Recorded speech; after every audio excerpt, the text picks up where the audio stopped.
استخارہ کرنے کا صحیح آسان اور سنت طریقہ کیا ہے؟ استخارے کے ذریعے سے یہ ساری چیزیں دیکھی جاتی ہیں کہ شادی، عزت، دولت، کسی کام میں کامیابی ملے گی یا نہیں ملے گی۔ ان تمام بڑے بڑے فیصلے لینے سے پہلے ایک مرتبہ اپنی زندگی میں استخارہ ضرور کرنا چاہیے۔ ہر کوئی بڑا کام کرنے سے پہلے ایک بار استخارہ ضرور کریں۔ استخارہ کرنے کا صحیح طریقہ کیا ہے انشاءاللہ میں آپ کو بتاؤں گا، لیکن یہ استخارہ کیوں کیا جاتا ہے؟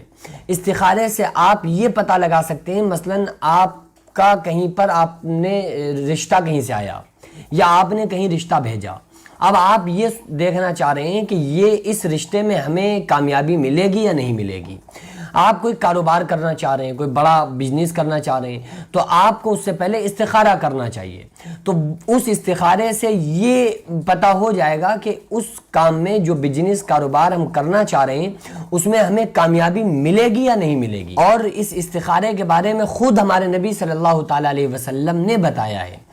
تو استخارہ کس طرح سے کیا جائے گا؟ جب آپ نے کسی کام کو کرنے کا ارادہ کر لیا اور آپ نے یہ چوز کر لیا کہ ہمیں فلاں کام کرنا ہے یا اس بارے میں ہم کو استخارہ کرنا ہے، یاد رہے کہ جس بارے میں جس مقصد کے لیے آپ استخارہ کر رہے ہیں وہ جائز مقصد ہونا چاہیے۔ کسی ناجائز مقصد کے لیے آپ اس کام کو ہرگز نہ کریں۔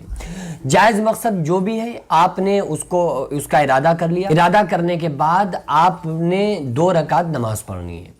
2 رکعت نماز جو آپ کو استخارے والی پڑھنی ہے وہ نفل نماز ہوگی، اور اس کی نیت جو ہوگی وہ بھی نفل کی طرح سے ہوگی۔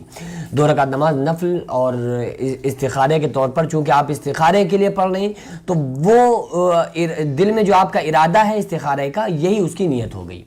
2 رکعت نماز آپ کو کمپلیٹ کرنا ہے، اس کے بعد آپ کو دعا مانگنا ہے۔ اصل میں استخارہ اللہ تبارک و تعالیٰ سے دعا ہے، اور یہ ہے کہ میں اس کام کو کرنا چاہ رہا ہوں، اے اللہ اگر اس کام میں میرے لیے بھلائی ہو تو ہمیں اس کام میں کامیابی عطا فرما، اور اگر اس کام میں جو بھی کام میں کرنے جا رہا ہوں، جو قدم اٹھا رہا ہوں، اگر یہ میرے لیے بہتر نہ ہو تو پھر تو مجھے اس کام کو کرنے سے بچا لے۔ یعنی کہ اگر اس میں میرے لیے دشواری ہو، پریشانی ہو، مصیبتیں ہوں تو پھر ہمیں اس کام سے تو بچا لے، اور اگر اس کام میں یہ کام ہمارے لیے ٹھیک ہو تو پھر تو ہمیں اس میں کامیابی عطا فرما۔ اس کو استخارہ کہتے ہیں۔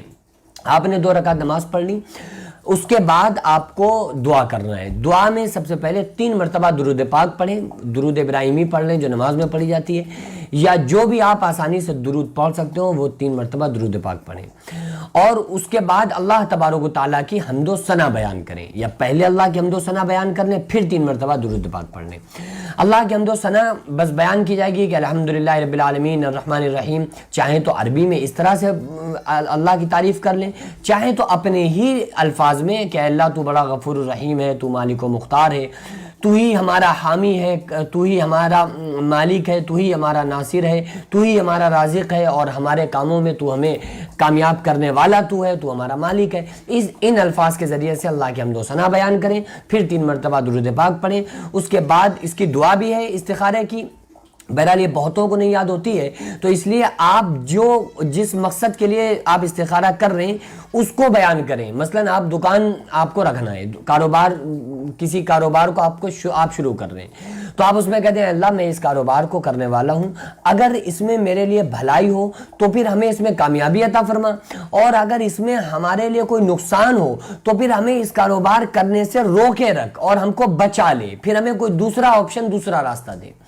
کچھ لوگوں کا خیال ہوتا ہے کہ اس کے بعد کوئی خواب آئے گی کہ ہاں تم یہ کام کر لو، یہ کام کر لو۔ خواب آنا یا نہ آنا کوئی مسئلہ نہیں ہے۔ آقا علیہ السلام نے جو ایک صحابی حضرت انس کو یہ دعا سکھلائی غالباً، تو اس میں یہ دعا خواب کا آنا نہ آنا یہ اس سے کوئی مسئلہ نہیں ہے، اور یہ بھی نہیں ہے کہ کوئی اشارہ ملے گا، یہ بھی نہیں ہے کہ کب ملے گا، بس یہ ہے کہ دل کا جو رجحان ہوگا وہ جس طرف ہو انسان پھر اس کام کو کرے تو اللہ تعالیٰ اس کام میں آپ کو کامیابی عطا فرمائے گا۔ تو یہ دعا مانگنے کے بعد پھر 3 مرتبہ درود پاک پڑھیں تو یہ کمپلیٹ آپ کا استخارہ ہو جائے گا۔ اس کے ذریعے سے آپ ہر کام شروع کرنے سے پہلے آپ استخارہ ضرور کیا کریں۔ سب سے پہلی چیز تو یہ ہے کہ اس میں برکت برکت ہے، کیونکہ یہ ہمارے نبی صلی اللہ علیہ وسلم کا بتایا ہوا طریقہ ہے، اور ہمارے نبی صلی اللہ علیہ وسلم کے بتائے ہوئے جتنے بھی ذکر و اذکار ہوں، دعائیں ہوں، وظائف ہوں، طریقے ہوں، استخارہ ہو، جتنی بھی چیزیں ہمارے نبی صلی اللہ علیہ وسلم نے بتائی ہیں، ہم سارے لوگوں کی اسی میں بھلائی ہے۔